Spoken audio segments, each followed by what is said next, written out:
endowments to support colleges, schools, and educational institutions, other religious complexes, scholars expanded this category to those who defended the interests of the community with their words and their teachings. So scholars and students were considered to be those who could justly be supported in the path of God. Interesting, the scholars found a way to justify supporting their own services, but it was a reasonable extension of the category. Of course, the pen is mightier than the sword, right? So they could, with their words, defend the community.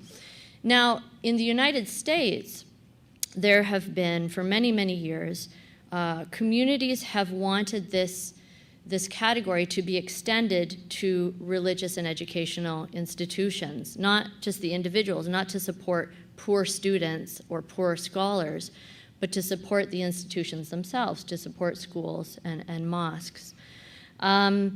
This, again, seems a reasonable extension, especially in a society where these schools and mosques are not supported by the government, where the minority Muslim community has many other needs.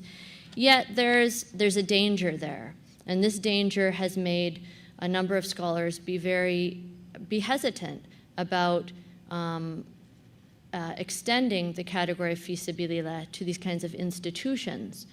And if they permitted it, like Dr. Muzammil Siddiqui, who's chair of the Fiqh Council of North America, the chair of the Council of Scholars who issue legal opinions in North America, he's very hesitant in allowing the extension of this category to institutions because he says he's afraid that the poor will be left out if this money is being used to support institutions, because after all, the main recipients of zakat are the poor.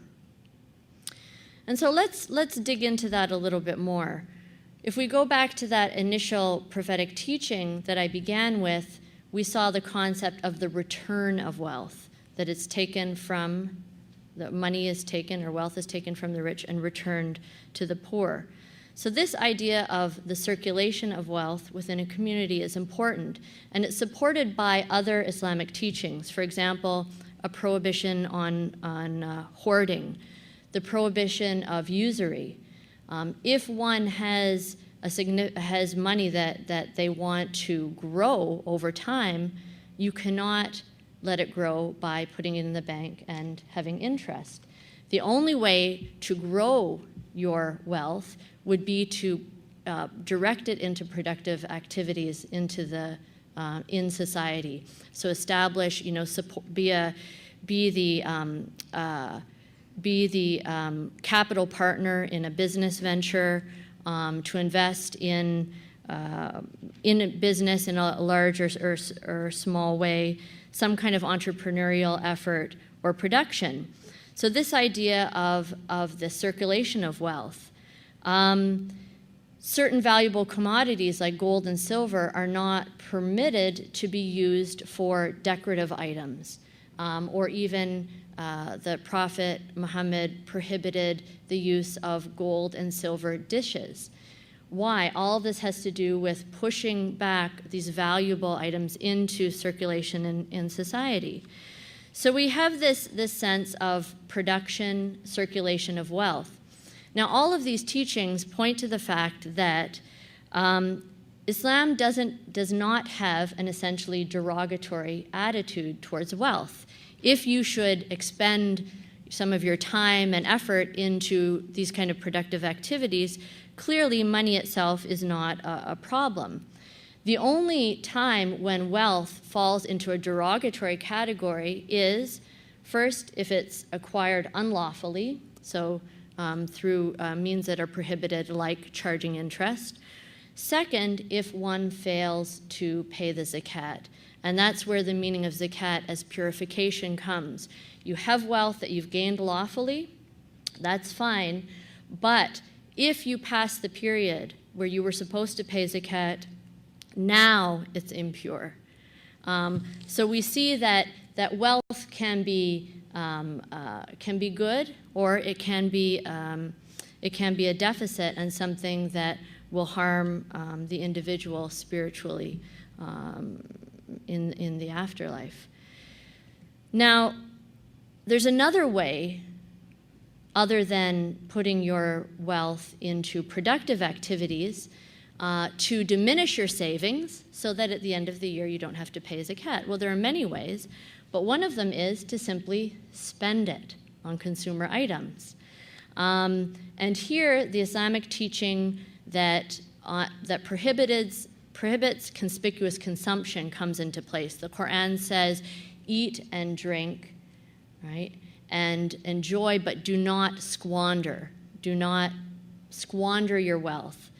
Similarly, the Prophet Muhammad gave specific teachings on, the economy, the consumer profile of 7th century Mecca and Medina was fairly low-key compared to today. So pretty much the only conspicuous consumption items you could have, just about, were things that you could wear. So what did the Prophet Muhammad forbade men to wear? Gold and silver, silk garments, any garment that would fall sort of regally below the ankles. So from this, we can, depending on our legal methodology, we could either say only those things are prohibited, or take out the general principle that to spend on items that, for the sake of status items, luxury items, to engage in conspicuous consumption is, in principle, something that's unlawful. But how do we know? I mean, how do we measure that? It is highly contextual and relative. Contextual, and this is where I try to give some people in my community who I think go a little bit overboard in their consumption the benefit of the doubt, is that there's a social dynamic that comes into play with a stigmatized minority community.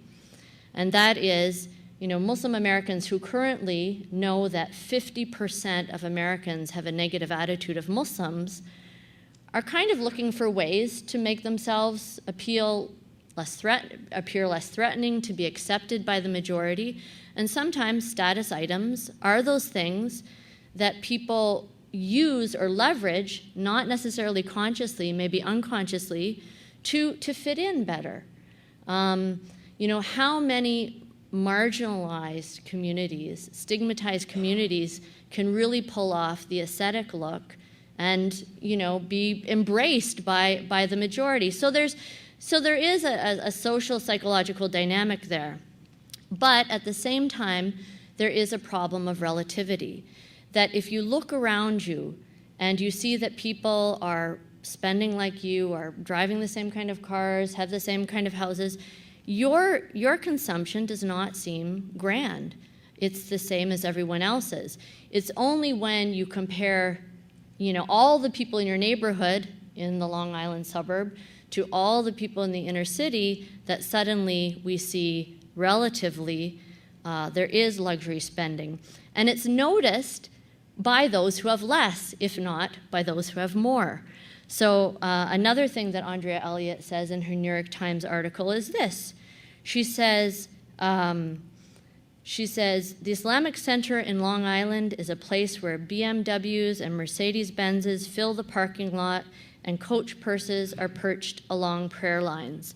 In Harlem, many of Imam Talib's congregants get to the mosque by bus or subway and warm themselves with space heaters in drafty brick buildings. So here there's a gap, and there's a gap that's noticed certainly by those who have less.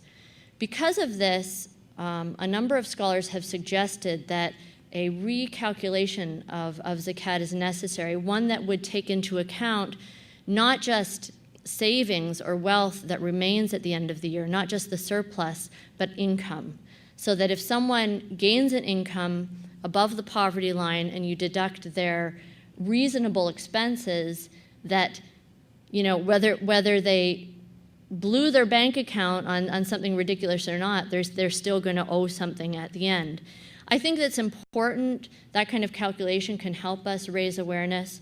But at the same time, I don't think it does enough to really create a deeper spiritual and emotional awareness of need in the others and the importance of gratitude and sufficiency that should be in the heart of the believer. So I think this is helpful, but it's not sufficient. And here we come to the idea of, well, what is a community? One of the conditions or one of the rules of zakat collection and distribution is that it should be done locally. That's clear in the teaching. Take from their rich and give to their poor, so the sense that it comes from the wealthy in a community and returned to the poor and needy within the same community.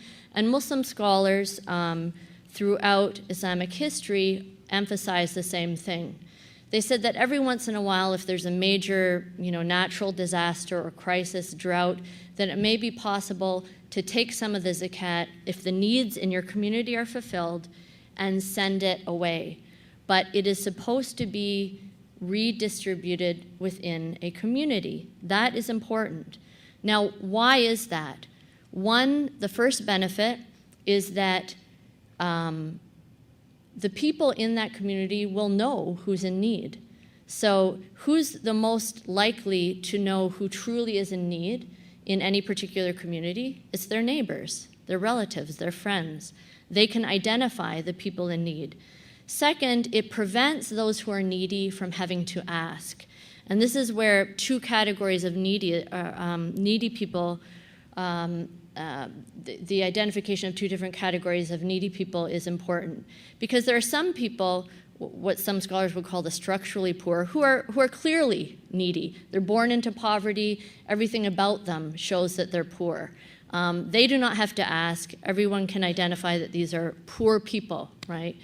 But the second are the incidental or the fallen poor, those who were in a position of sufficiency but lost a bread earner, had an accident, became disabled, can no longer work, had a major illness, something like this, so that now they're in a position of need. Externally, they may seem fine. They may still be living in the same dwelling. They're going about their business, and they're ashamed, or they feel humiliated having to ask because they always were able to take care of themselves. So in order to prevent them from having to ask, it is the people, their neighbors, their friends, their family, who would know their situation, and so be able to go and help them, support them without them even having to ask, to go and officially fill out a form. And that's important because in the end, zakat is their right to take. They're not asking for charity, they're asking for a right according to the Islamic teaching. A third benefit of local distribution is the sense of closing the gap a little bit. And here is where, in pre-modern writings, there's a real sense that envy and resentment can cause, real physical harm to someone. Modern scholars are more concerned. I was looking through the, many books of sort of popular Islamic teachings and things that Muslims will read or teach in their Sunday schools at a higher level. And there's a fear of sort of revolutionary ideologies, that if we don't do something about it, then there's going to be some, Muslims will be tempted by communist ideology or something like this to change this situation. One of the scholars wrote, zakat not only purifies the property of the contributor, but also purifies his heart from selfishness and greed for wealth. So that's a contributor. In return, it purifies the heart of the recipient from envy and jealousy, from hatred and uneasiness, and it fosters in his heart instead goodwill and warm wishes for the contributor. As a result, the society at large will purify and free itself from class warfare and suspicion, from ill feelings and distrust, from corruption and disintegration, and from all such evils. Well, I think the author has unreasonable expectations about what zakat can accomplish